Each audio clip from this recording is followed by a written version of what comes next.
Economist Daniel Lacalle. Hi, how are you? Thank you for joining me today here on A News. Now, the last 4 years has been one full of deadlines, and the end of the year was what we thought was the next deadline, but it appears to be Sunday now for creating a deal. Will a trade deal be made, do you think, this weekend? I think it's difficult. However, I think that if we look at the overall negotiations, it is very close to being achieved. So we need to be optimistic, because while the headlines focus on the disagreements, we tend to forget that about 85 to 90% of the agreement is pretty much done, no? Well, so I think that it's important to see it from that perspective, but there are important elements that need to be finessed and that need to be agreed. So what are these sticking points? What are the remaining hurdles? I would say that the biggest one is the problem of the resolution of conflicts and how to go through that process.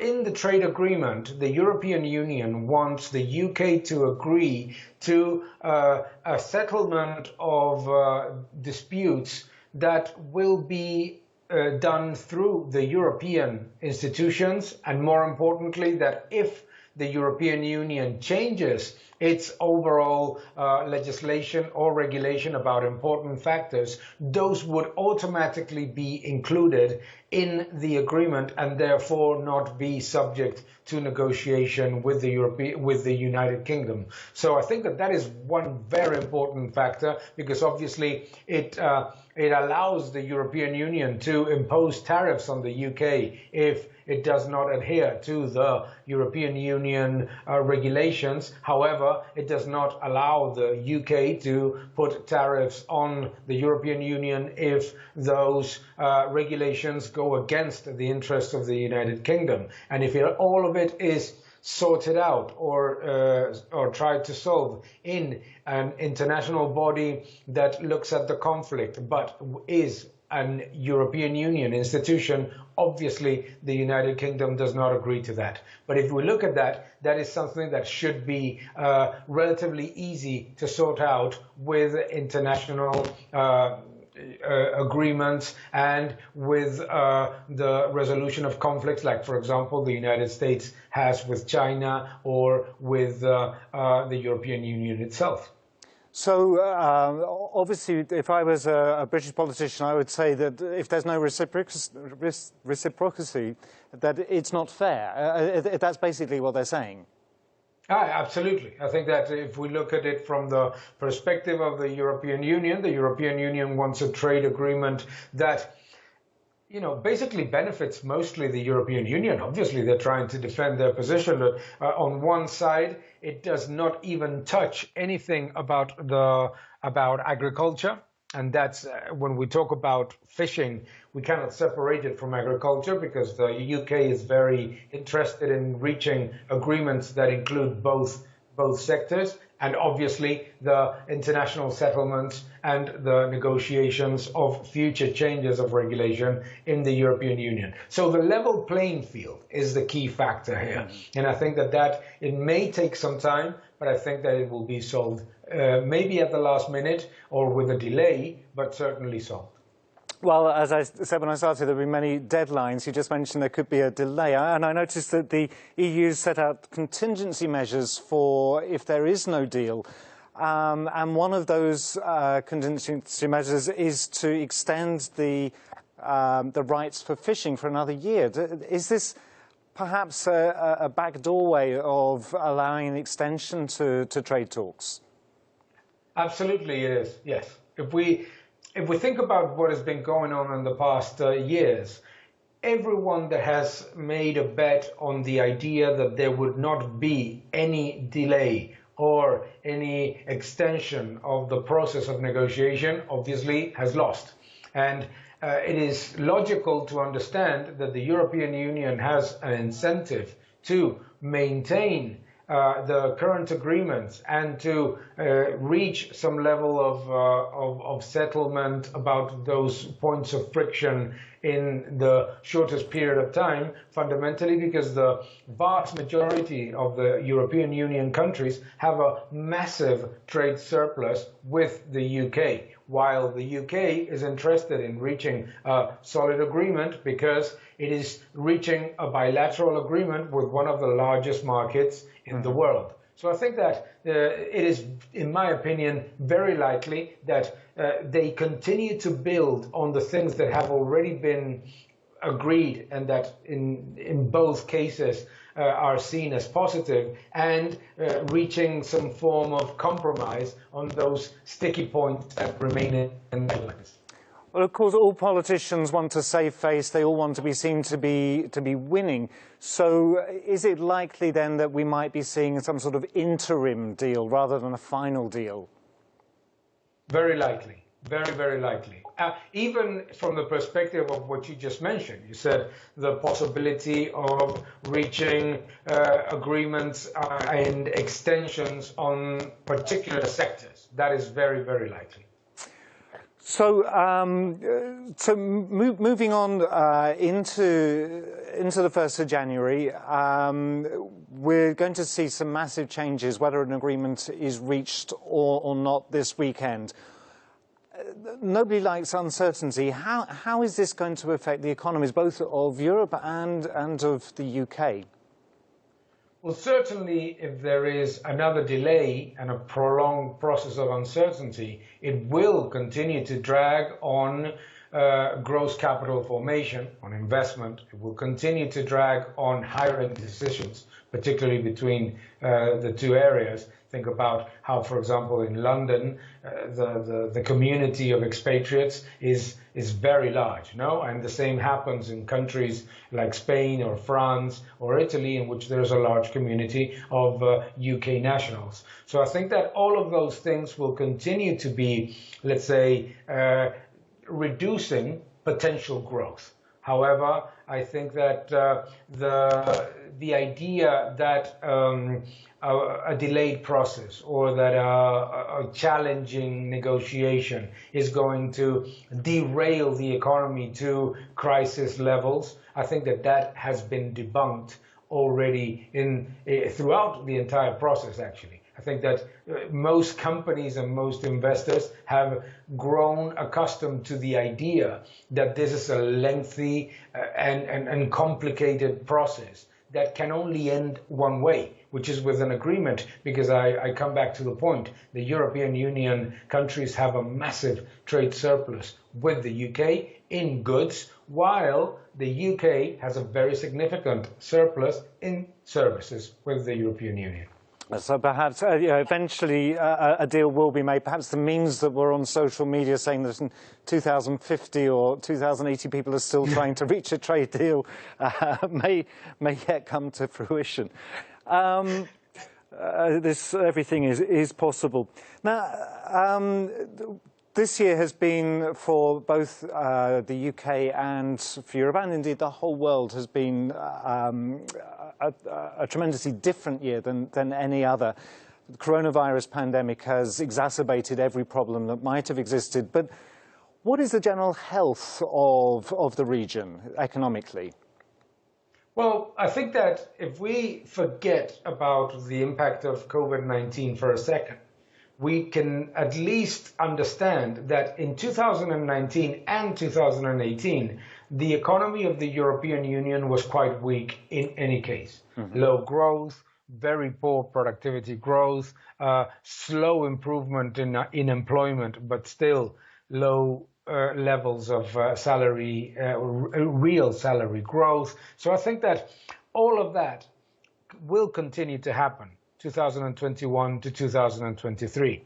The positive about the measures that have been taken throughout the crisis is that the business fabric has been fundamentally preserved. So there's going to be, what we are already seeing is that the recovery, for example, in manufacturing is happening gradually. But in my opinion, I think that the problem for 2021, 2022 is that so many of the structural challenges of the European Union have been forgotten because everything has been put under the umbrella of COVID-19. Right. However, in 2021 and 2022, we're very likely to see again the challenges of productivity growth and the challenges of technology. The European Union continues to have a weakness in technology relative to, for example, China or the United States. So there's a lot to be done, and I think that we should be cautiously optimistic, but aware of the challenges that existed already in 2019 and 2018. And of course, if we go back to the years you've just been talking about, there was talk of a possible recession, indeed worldwide recession. Obviously the world is changing day by day, the economy is changing day by day. Is that still a likelihood? Are we still going to see a global recession? Oh, there is risk. There is a risk. Because right now, everybody is concentrated on the idea that the massive stimulus packages that have been implemented throughout the COVID-19 crisis will generate a very rapid recovery 2021. However, we know from the past that after a big liquidity injection comes the risk of a solvency problem in numerous parts of the economy. So I think that the risks are significantly more elevated in the second part of 2021 than what many market participants might want to believe, particularly because of that, because the global economies have increased so dramatically, debt and money supply, that even if the economy recovers a little bit, that recovery will not be sufficient to reduce the impact of a massive slowdown in credit growth and in investment once those stimulus unwind. So we've seen many efforts to support people during the pandemic. And obviously we're focusing particularly on the UK and Europe at this moment, but in the United States as well, they're trying to look at how to help people continue to simply live their daily lives. Should governments be pumping money into the economy to support people at this stage? Or should they just take a deep breath and let things run their course? I think that the policies need to be very specific. I think that the problem right now is that because of COVID-19, policy measures have been very broad and very large, just to address an unexpected and very deep impact on the economy. But we need to understand the concept of diminishing returns in monetary and fiscal policy. So I think that it is important to continue to support with supply side measures the very small companies, which are the largest job creators, the social fabric, so that we don't run into big problems, social problems in the next 2 to 3 years. But at the same time, we need to be extremely aware of the negative consequences of zombifying the economy. What is zombifying the economy? It is injecting masses of liquidity and giving almost free money to everybody, and then creating a Japanese-style stagnation, and that is obviously something that is not good. So again, you have to be very almost surgical. You have to be very detailed about where the support on the economy is going to be provided, so that the risk of zombification is reduced to the maximum. Obviously, that's something we want to avoid. Coming back to the topic of Brexit, one of the things which is going to change, and you've mentioned expatriates just a few moments ago. Well, one of the things that's going to change dramatically is the freedom of movement between the UK and the European Union. And of course, that's going to have an effect. I believe there's going to be a point system introduced. That's going to have an effect on the unskilled labour market, particularly. How is the UK going to cope with that? It is going to be difficult. However, we also need to understand that the UK historically has always been, even before it belonged to the European Union, a country that attracted talent and attracted foreign employers because it's a very dynamic labor market and it's a very dynamic economy. So I don't think that that will change. I think that it's going to be more difficult for the part of the economy that was, let's say, more akin to the lower productivity areas, and I think that that is one of the issues. I don't think that, for example, the European Union and the UK will see a massive difference in terms of the inflow of talent and in terms of the freedom of movement. I think that it's just going to be, well, at the end of the day, if we think about it, just as it is between economies that exist within Europe that do not belong to the European Union. So I think that that might be ultimately the case. And again, I come back to the point, before the UK belonged to the European Union and before there were all these treaties with the European Union, the UK was in any case a net absorber of talent from countries both from the European Union and the rest of the world. I think that that will continue to be the case, and I don't think that the UK government can think of the economy, let's say, in almost an isolated way, because that's not the way in which the United Kingdom has developed in the past 70 years. It's been the opposite.